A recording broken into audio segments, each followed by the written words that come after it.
चलिए देखेंगे राष्ट्रीय असम मेधा छात्रवृत्ति के अंतर्गत हमें जो रीजनिंग में पढ़ना है, इस चैप्टर का नाम है पदानुक्रम परीक्षण। अंग्रेजी में इसके बोलते हैं रैंकिंग टेस्ट। क्या बोलते हैं? Ranking test. आप देखो इसके हिंदी में बात करें, पदानुक्रम का मतलब होता है पद के कर्म के अनुसार। ठीक है, किसके अनुसार? पद के कर्म के अनुसार। और परीक्षण का मतलब होता है जांच। क्या होता है? जांच। अंग्रेजी में से बोलते हैं रैंकिंग टेस्ट। क्या बोलते हैं? Ranking test. अब इसमें क्या है कि किस तरह के प्रश्न बनेंगे, इसमें 7 टाइप के क्या बनेंगे? क्वेश्चंस बनेंगे। तो 7 टाइप के क्वेश्चंस मैंने लिखा है कि कौन कौन के आधार पर बनेंगे। लंबाई अथवा ऊंचाई पर आधारित प्रश्न होंगे, मतलब आपके लंबाई और ऊंचाई कितना है, आपका मतलब लंबाई कितना है, ऊंचाई कितना है, उसके आधार पर पहला प्रश्न बनेगा। दूसरा प्रश्न बनेगा आयु पर आधारित पदानुक्रम, मतलब आपका एज के आधार पर क्वेश्चन बनेगा। तीसरा नंबर है भार ओजन, मतलब ओजन के आधार पर क्या बनेगा? प्रश्न बनेगा। चौथा है गुण विशेषण, मतलब जो आप संज्ञाओं में पढ़े ना, गुण विशेषण योग्यता या बुद्धिमत्ता पर आधारित क्या होंगे? प्रश्न होंगे। और 5वां जो एक्सरसाइज होगा मंचन या प्रदर्शन कर्म समय या तिथि के आदि पर निर्धारित होगा।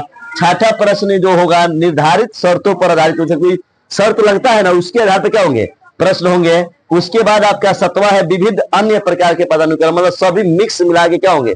प्रश्न बनेंगे। अब देखिए मैंने इस पहला टाइप पर लंबाई अथवा ऊंचाई पर आधारित एक प्रश्न को मैंने बनाया है, उसको हम आप बहुत बारीकी से बनाने जा रहे हैं। ठीक है, हालांकि मैं बड़ा छोटा के चिन्ह देकर नहीं बनाऊंगा, आपकी किताब बड़ा छोटा चिन्ह बना के दिया है, लेकिन यहां देखेंगे पहले समझेंगे।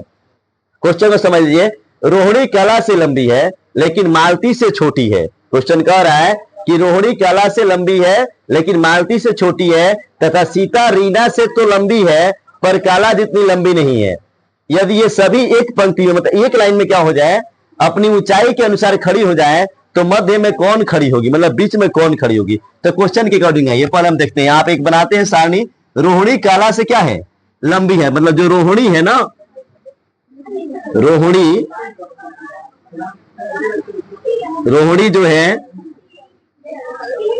जो है कला से क्या है बाबू? लंबी है। क्या है? रोहिणी जो है किससे लंबी है बाबू? कला से लंबी है। फिर मालती से वो क्या है? छोटी है। तो इसका मतलब कि रोहिणी से बड़ी कौन होगी? मालती होगी। तो मालती को इधर दिखा दो। क्या मालती किससे बड़ी है बाबू? रोहिणी से बड़ी कौन है? मालती है। ठीक है, अब फिर क्या कह रहा है इसको समझिए। फिर कह रहा है सीता जो है रीना से तो लंबी है। सीता जो है किससे लंबी है? रीना से। अब बता रहा है कि सीता जो है किससे लंबी है? रीना से तो लंबी है पर काला जितनी लंबी नहीं है, मतलब सीता जो है वह किससे लंबी है? रीना से। तो काला जितनी लंबी नहीं है। अगर मान लो सीता जो है, यहां पे लिख दिया मैंने रीना, सीता जो है रीना से क्या है? लंबी है। तो मान लो कि रीना से बड़ी कौन हो गई? लंबी हो गई कौन? सीता। रीना से लंबी कौन हो गई? सीता हो गई। ठीक है, आप फिर क्या रहा है कि सीता रीना से क्या है? लंबी है। तो रीना से लंबी कौन बन गई? सीता। ठीक है, फिर क्या कह रहा है? पर काला जितनी लंबी नहीं है। इसका मतलब है कि काला से सीता क्या है? छोटी है। तो सीता काला से सीता से लंबी कौन हो जाएगी? काला हो जाएगी। तो अब एक पंक्ति में इसको सीधा कर दिया गया है, देखो लगभग। ठीक है, एक पंक्ति में क्या किया गया है? अब देखो एक लाइन से आओ, तो रीना से लंबी कौन हो गई? सीता। सीता से लंबी कौन हो गई? काला। काला से लंबी कौन हो गई? रोहिणी। रोहिणी से लंबी कौन हो गई? मालती। ठीक है, ये इसके पद के अनुसार, इसके ऊंचाई के मतलब इसकी लंबाई के अनुसार क्या किया हमने? डाल दिया। अब क्वेश्चन में क्या कह रहा है कि अगर मतलब अपनी ऊंचाई के अनुसार खड़ी हो जाए तो मध्य में कौन खड़ी होगी, मतलब बीचों बीच में खड़ी कौन होगी? तो बीचों बीच में खड़ी कौन होगी? तो इसमें देखो कैसे होगा, बीच में कौन होगा? इधर से चलो पहले गिन लो कौन? 1 2 3 4 5। इधर से देखो तो बीच में कौन बन रहा है बाबू? बीच में कौन आ रही है? देखो बीच में यही आ रही है, काला। तो ऑप्शन नंबर डी क्या हो जाएगा? सही हो जाएगा। बोलिए किसको समझ में नहीं आया है? सबको समझ में आ गया है ना? तो अगर आपको समझ में आ गया तो हम लोग टाइप 2 में चलेंगे। किस में चलेंगे? टाइप 2, आयु पर आधारित पदानुक्रम। अभी हमने किसके आधार पर देखा? लंबाई के आधार पर। इसी में ऊंचाई के आधार पर भी प्रश्न होगा। मैंने एक एक एग्जांपल सब पे बताता हूँ, चैप्टर हमारी क्या हो जाएगी? समाप्त हो जाएगी। आप आराम से सारा अभ्यास क्या करेंगे? बना लेंगे। चलिए अब हम लोग दूसरा नंबर जो हमने बताया था कि अब हमें दूसरा टाइप आयु पर आधारित पदानुक्रम को हम लोग देखने जा रहे हैं। उसमें क्वेश्चन से बनाया गया है, इसको देखो। कह रहे यदि मनोहर की आयु अंकित की आयु से अधिक है और सरोज की आयु अंकित की आयु से अधिक नहीं है, तो बताएं इन तीनों में सबसे अधिक उम्र किसकी है? है ना। तो सबसे पहले हम देखेंगे क्वेश्चन के अकॉर्डिंग, यदि मनोहर की आयु अंकित की आयु से अधिक है। अब यहां मान लो कि हमने अंकित की आयु ले लिया, अंकित से बड़ा अगर देखें तो अंकित से बड़ा किसकी आयु है? मनोहर का आयु है। किसकी आयु होगा? वो मनोहर के, मतलब अंकित से बड़ा कौन है? उम्र के अनुसार। ये किसके अनुसार चल रहे हैं? तो अंकित से बड़ा कौन निकला? मनोहर। ठीक है, अब देखो फिर क्या कह रहा है, अंकित की आयु से अधिक है और सरोज की आयु से अंकित की आयु से अधिक नहीं है। मतलब जो सरोज की आयु है वह अंकित की आयु से अधिक नहीं है। इसका मतलब है कि अंकित जो है वह सरोज से क्या है? बड़ा है, यही है ना। तो क्या हो जाएगा, यहां लिख दो क्या चीज? सरोज, और उससे बड़ा कौन बन जाएगा? मतलब यहाँ कौन कह रहा है कि सरोज की आयु अंकित की आयु से अधिक नहीं है। मतलब सरोज का जो उम्र है वो अंकित की आयु के से क्या है? कम है। तो इसका मतलब है कि अंकित से वो छोटा है ना, तो सरोज से बड़ा कौन हो जाएगा? अंकित हो जाएगा। ठीक है, अब क्वेश्चन क्या कह रहा है इसको समझो।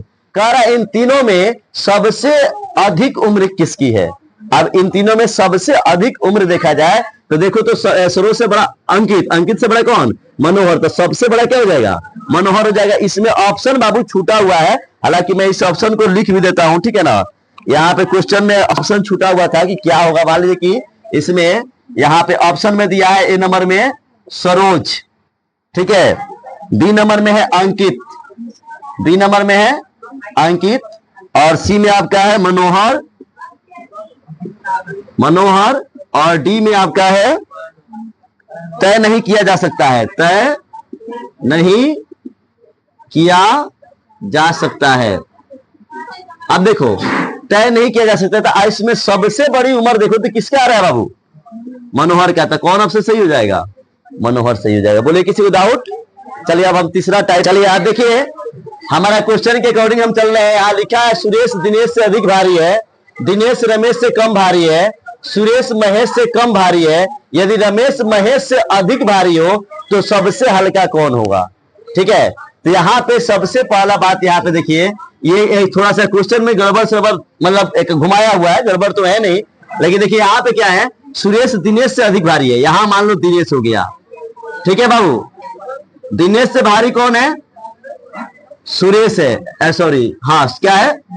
सुरेश है। क्या है? आप ऐसे भी दिखा सकते हैं, तीर के निशान से चलिएगा, ठीक है। भारी में आप लिख लीजिएगा, दिनेश से भारी कौन हो गया? सुरेश हो गया, ठीक है। अब यहां से थोड़ा सा कंडीशन गड़बड़ होगा, ठीक है। यहां क्या कह रहा है कि सुरेश दिनेश से अधिक भारी है, दिनेश रमेश से कम भारी है। दिनेश जो है क्या है, मतलब अब इधर कोई भी आएगा तो मतलब इधर तो बढ़ रहा है ना, तो अगर रमेश को हम इधर रखेंगे तो दिनेश तो कम होगा ही, ठीक है। फिर क्या कह रहा है कि सुरेश महेश से क्या है? भारी है। सुरेश जो है किससे भारी है? महेश से क्या है? भारी है। तो सुरेश से भारी किसको बना देंगे? महेश को बना देंगे। किसको बना देंगे? सुरेश से भारी किसको बना देंगे? महेश को। लेकिन क्या कह रहा है? सुरेश महेश से क्या है? कम भारी है। मतलब सुरेश जो है वो महेश से क्या है? कम भारी है। तो मतलब महेश से हल्का हो जाएगा कि नहीं? ये हो जाएगा ना। फिर कह रहा है कि रमेश महेश से अधिक भारी है। मतलब जो रमेश है ना वो महेश से भी क्या है? भारी है। तो अगर हम रमेश को यहां कर दें, किसको यहां कर दें?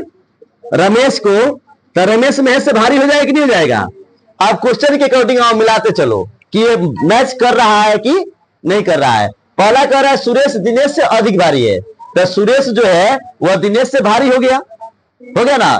फिर क्या कह रहा है? सुरेश महेश से कम भारी है। सुरेश जो है वो महेश से क्या है? कम भारी है। इधर आओगे तो कम होगा ना, तो कम भारी ये भी बैठ रहा है। फिर कह रहा है सुरेश महेश से कम भारी है यदि रमेश महेश से अधिक भारी है। रमेश जो है वो महेश से क्या है? अधिक भारी, तो महेश से अधिक भारी हो रहा है ना। तो क्वेश्चन में कह रहा है कि तो सबसे हल्का कौन है? तो सबसे हल्का देखो, इधर चलो तो हल्का की तरफ जाओगे तो कौन बन रहा है बाबू? दिनेश। हमारा आंसर क्या हो जाएगा? दिनेश सही हो जाएगा। बोले क्या किसी को डाउट नहीं है? चलो।